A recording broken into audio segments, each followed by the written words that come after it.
everyone, it's Bella Malloy here, host of Seek Travel Ride, and welcome to another midweek mini episode. I've actually got a special treat for you today that's a little different from our usual format. Instead of getting into the details of a single day from someone's bike travels, we're going to be looking ahead to one that's about to begin. So imagine this, you're going to be setting off from Austria and cycling all the way to the Pamirs in Central Asia. It sounds pretty incredible, right? Well, that's exactly what Rebecca Gross is preparing to do in March. Here's the coolest part. Rebecca told me she was inspired to take on this massive adventure after listening to the podcast. That's what Seek Travel Ride is all about, sparking dreams and helping them come alive. So today you're going to hear from Rebecca herself as she shares what it's like gearing up for her first ever big bikepacking adventure.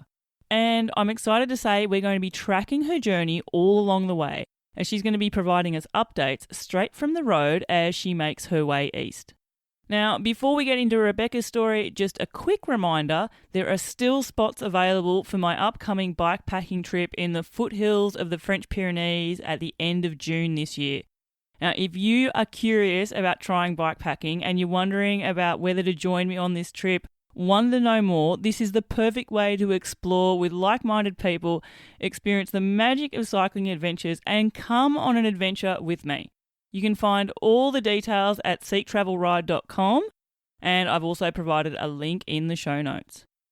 And lastly, if you want to see what my adventures have been like, I have recently shared part 1 of a 3-part series which shows my crossing of the Pyrenees in the summer of 2023. It's available now on our YouTube channel, which is called, funnily enough, you guessed it, Seek Travel Ride. So head over there to watch and make sure to let me know what you think.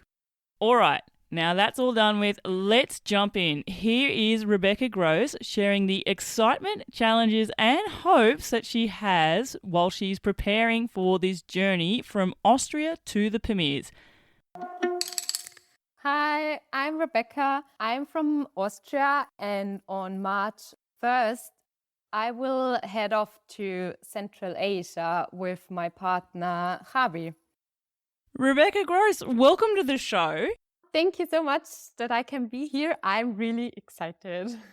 You should be excited because, Rebecca, you're 6 weeks away now from packing luggage onto your bike and setting off? Yes.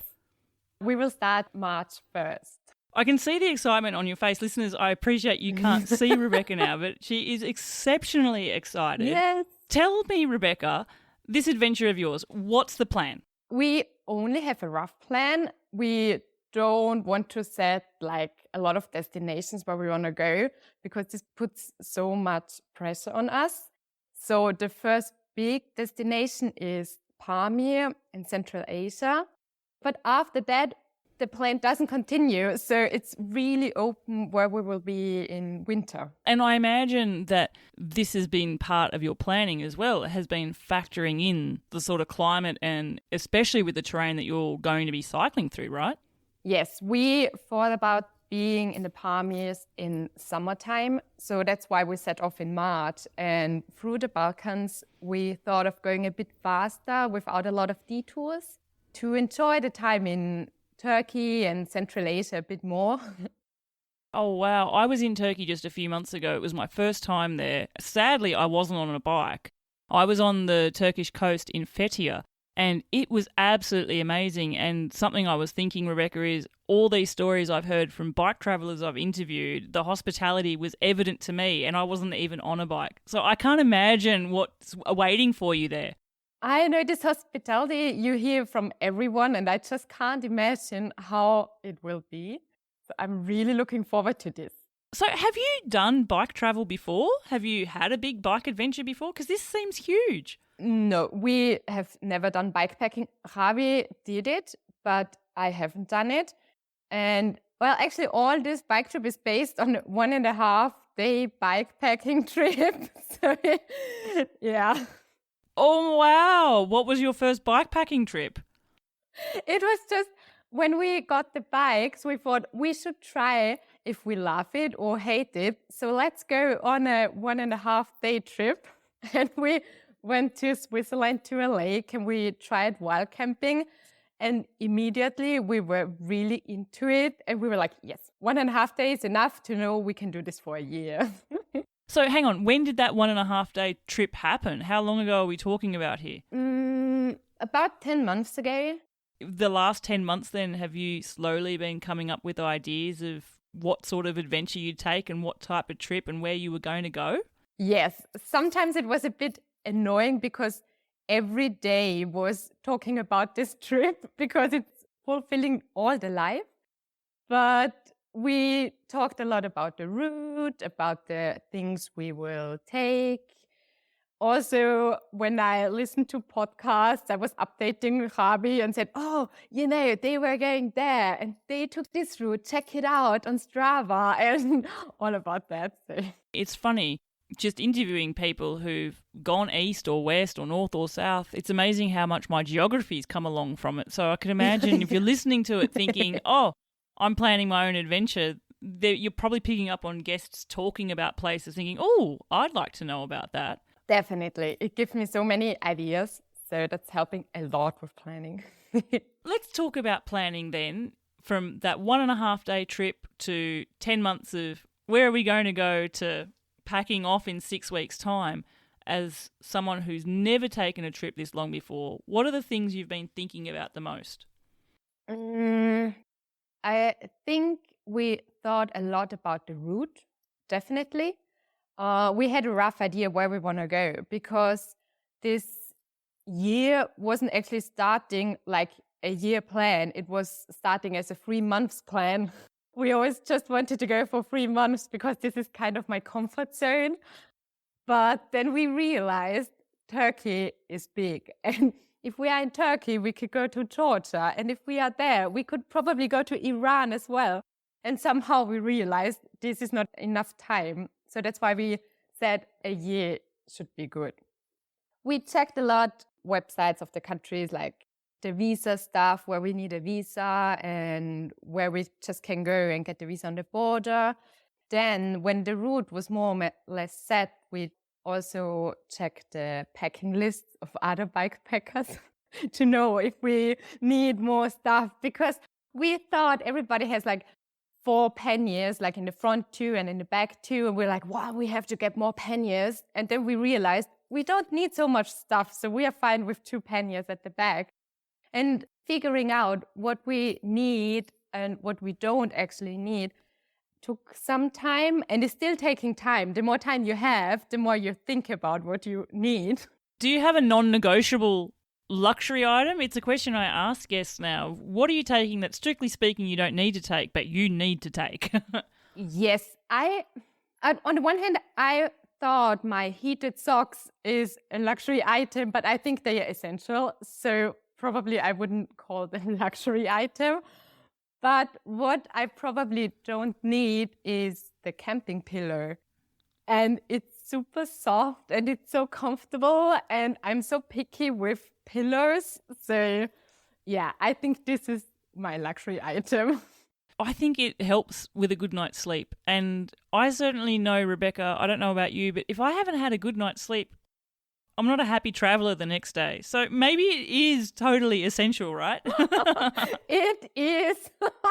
It can be a really bad day if I haven't slept, if I hadn't coffee, or if I didn't eat. And yeah. A year's journey, leaving from Austria through the Balkans, Turkey, Iran, and then into Central Asia onto the Pamir Highway. This is a mega journey. What are you looking forward to the most? Wow, this is a tough question because there are so many things I can't wait to see, like the nature or cities or things we planned where we will pass through. But then there's also food. I just can't wait to try all the different food.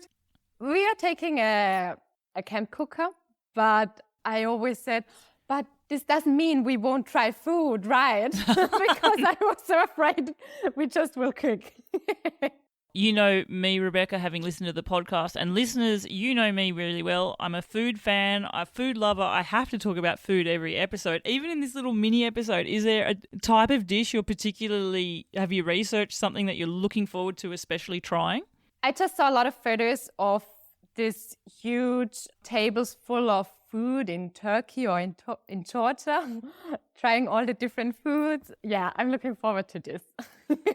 And then I guess on the other end of the spectrum, I think you possibly go through some of the richest areas for food, going through Turkey, Georgia, then Iran, and then all of a sudden you'll hit the deserts of Central Asia. Yes. And from what I've heard, it's sort of, it's not necessarily gourmet cuisine there, is it? Yeah, I think that we will cook a lot. yeah, it might be a lot of 2-minute noodles. Right. Oh, there's a lot of bread in some places there too. Oh, I love bread. Growing up in Austria, you have to love bread. Absolutely. Actually, something else a lot of bike travellers tell me when they're going through certain areas through Central Asia, be prepared if it's melon season for you to be gifted different types of melons to take on your journey. Yeah. Yeah. A lot of guests never know, is it a gift or is it a joke? Because I will see it as a gift. You've obviously done your research in terms of figuring out a general route of where you're going. And I love the idea that you've packed flexibility in with you, because it's something, I think it's one of the most important things and the important approaches to a bike tour is to have an idea but be flexible to be able to change within that. Are there things then that you have sort of learnt in your planning that you've gone, oh, I didn't know this existed and I can't wait to try or to discover this for myself? Well, you have to know that I'm not a very spontaneous person and I hate if plans are changing. It makes me so nervous. So this has been hard. It is. How has being flexible been for you then? It is so hard and I try not to think about it too much. Like, I keep myself from doing this. It costs me sometimes a lot of energy, but somehow I'm really looking forward to the day where our plan is changing, just to see how I will react and if I will survive this. It'll also be really interesting to see with those changes, A, how you react, and B, at the end of your trip, reflecting back, have you changed your persona or your personality in terms of having to have a planned out structure? Yes, I can't wait for that. And it cost me a lot of energy doing this. And organizing all the stuff, some things just didn't come very easy, like selling my car or thinking about how we do this with the apartment. And somehow things just come easy at one point of a time. And then I realized I just have to let life happen and everything will be fine without planning too much. If you overplan, yes, it's too rigid and it's too structured and it's too hard to fit life in all those boundaries. If you just leave it to fate and just trust that things will work out. And I already learned that with the planning, so I wonder how spontaneous I will be at the end of this trip. You live in Austria near some big mountains there. You're heading to some big mountains. Would I be right, Rebecca, to say that you're a mountain lover? I am. I really am a mountain lover. And so have you ridden a bicycle with lots of luggage on it up some big climbs yet? No, actually not. I do a lot of road cycling, going over the mountain passes, and that's fine. But with the travel bike, we didn't do a lot of uphill. We did, but not with really heavy bikes. My first experience of it was crossing the Pyrenees in 2023 in summer. And I had ridden those mountains many times on a road bike, unloaded. So I know the effort that's required. But that was the first time I'd done it with luggage on. And I'd actually interviewed a guest, Max Schnell, and he was the person that put the seed in my mind about the idea that riding mountains with a loaded bike was a magical experience that puts you starkly in the moment. It's the most mindful you could be. And my experience crossing the mountain range there was very much that. So I am here excited thinking that this awaits you. Are you looking forward to taking on a climb with a heavy bike? Yes, definitely. I am looking forward to mountains and I just don't want to go through a valley without going into the mountains. So I don't think it matters if the bike is fully loaded or not. I mean, we have a whole day to climb the mountain, I guess. And also, there's a downhill waiting for me later, so I think that's fine. Wild camping then. So you did a bit of wild camping on this first trip in Switzerland. Have you camped much outside of that? Like, are you an outdoors lover? Is camping something that you're used to doing? Yeah, actually, we started camping on Hawaii. Oh, wow. Very, very different to the Pamir Highway, isn't it? I know. Because we were going to Hawaii because the flights were so cheap. And then when we bought the flights, we realized accommodation is insanely expensive. And we were like, no, we don't want to pay that much for a hotel room. And that's when we bought a tent on Amazon and got it delivered directly to the hostel on Hawaii where we stayed the first night. And that's when we camped for 3 weeks. And we just loved it.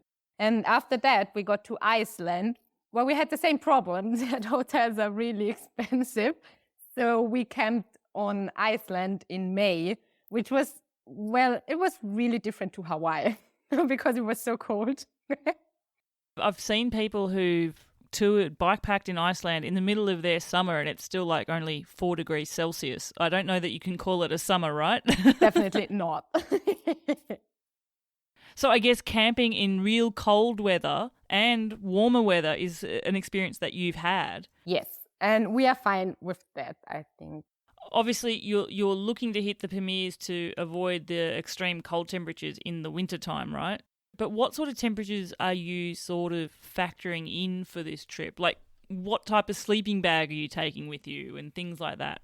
We have a Dawn sleeping bag, and I think it's made for -2, something about that. We bought them when we went to Nepal doing trekking there, where it was really cold, and we were fine.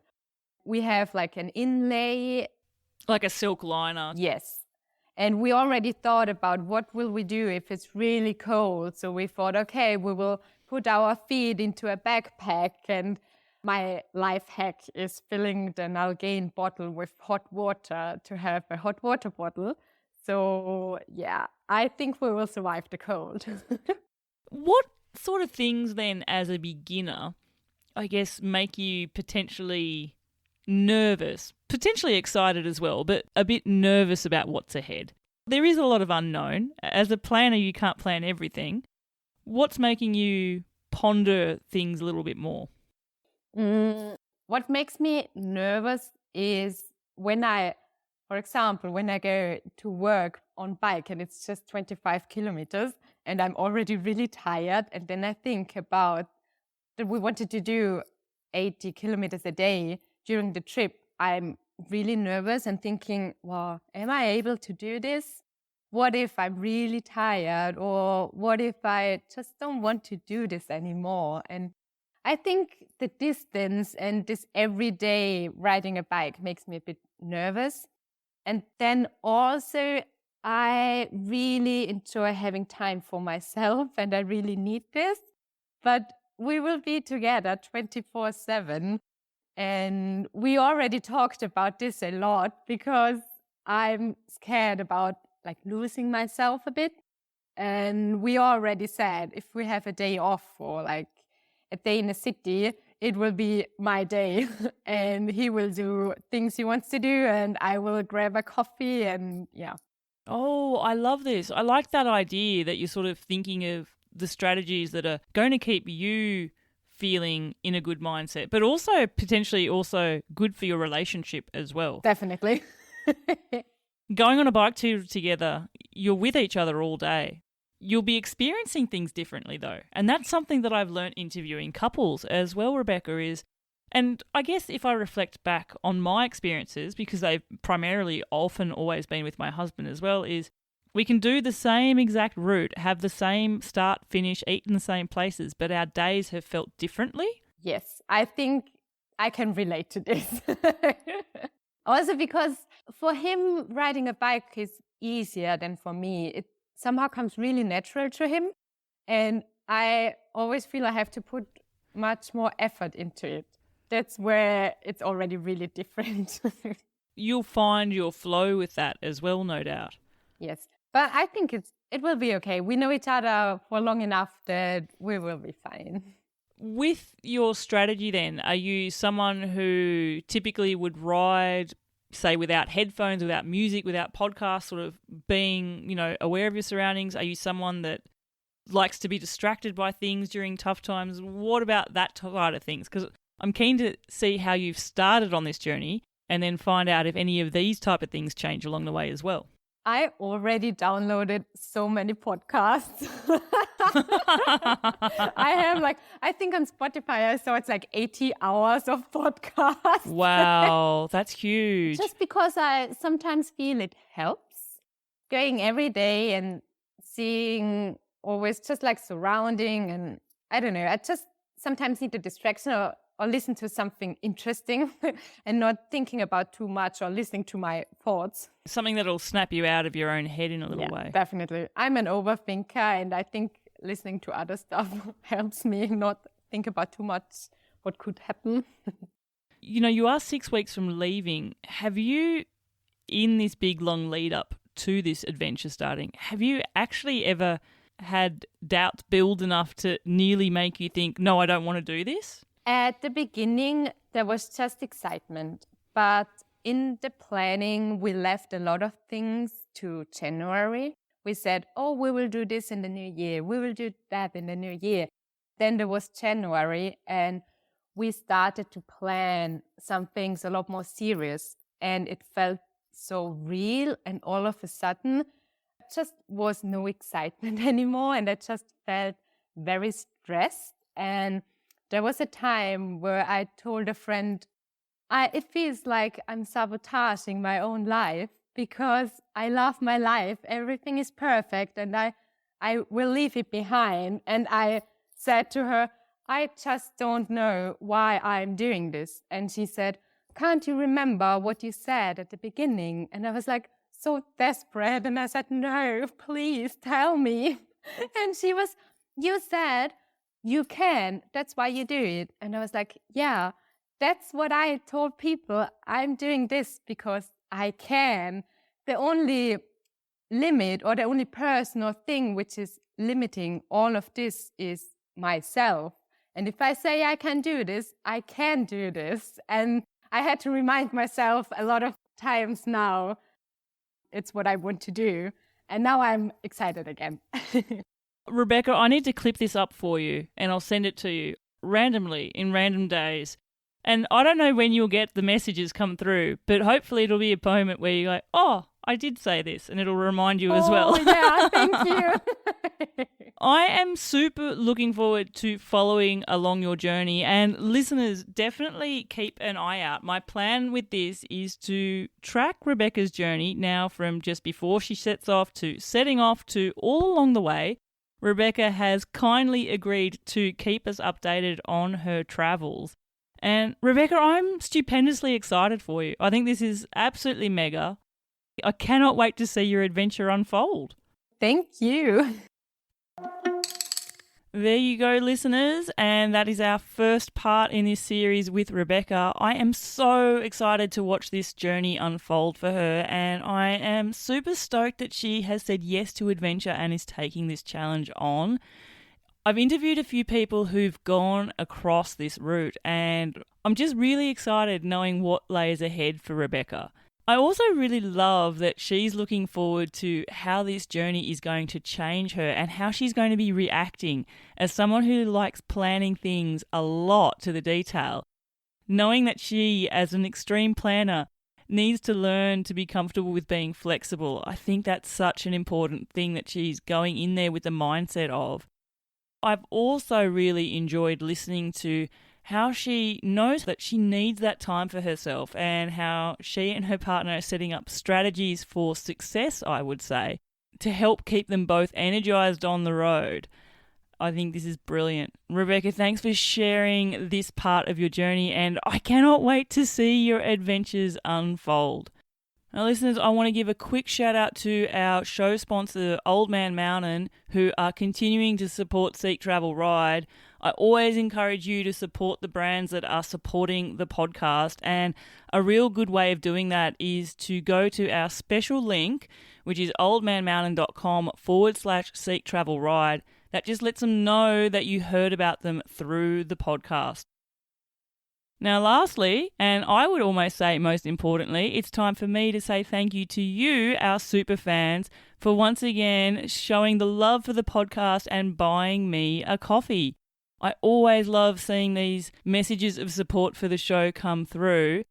And today I am going to shout out Bob M, who said, "I love your work, Bella. Your drive in getting this off the ground with regular pods is tremendous. Fantastic podcast with very interesting stories of your guests and their courage in undertaking some very challenging rides. I turn 80 this year, but get to do about 3 50-kilometre gravel rides per week, and naturally, the podcast is one of my accompanying items. Slowly working through the list as I've only just recently signed up. By the way, your interviewing and chatting skills are brilliant. All the best for Bob. I'd love to do the Pyrenees with you this year, but I've got things on. Maybe next time." Well, thank you so much, Bob, for buying me some coffees, and I am so stoked that I get to join you on your gravel rides each and every week. My mind boggles at what adventure stories you get to listen to as you work your way through the monumental back catalogue of adventure stories here on the podcast. Thank you so much for supporting the show. And I look forward to joining you on more rides. And who knows, maybe next year you can join me for a trip as well. Thank you so much for supporting the show.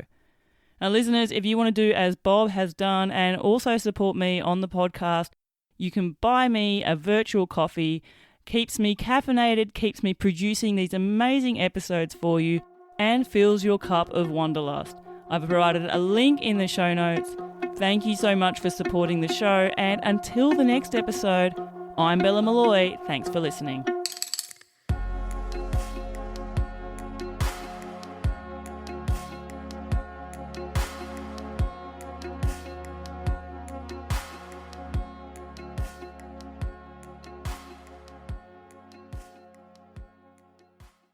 Hey there, adventurers! Are you loving the stories on Seek Travel Ride? If so, you can help the podcast wheels turning, literally. Head to the link in the show notes and buy me a coffee. Every coffee fuels this podcast, supports incredible guest stories, and keeps the adventure alive. So go ahead, click the link in the show notes, grab me a virtual brew, and let's ride on together.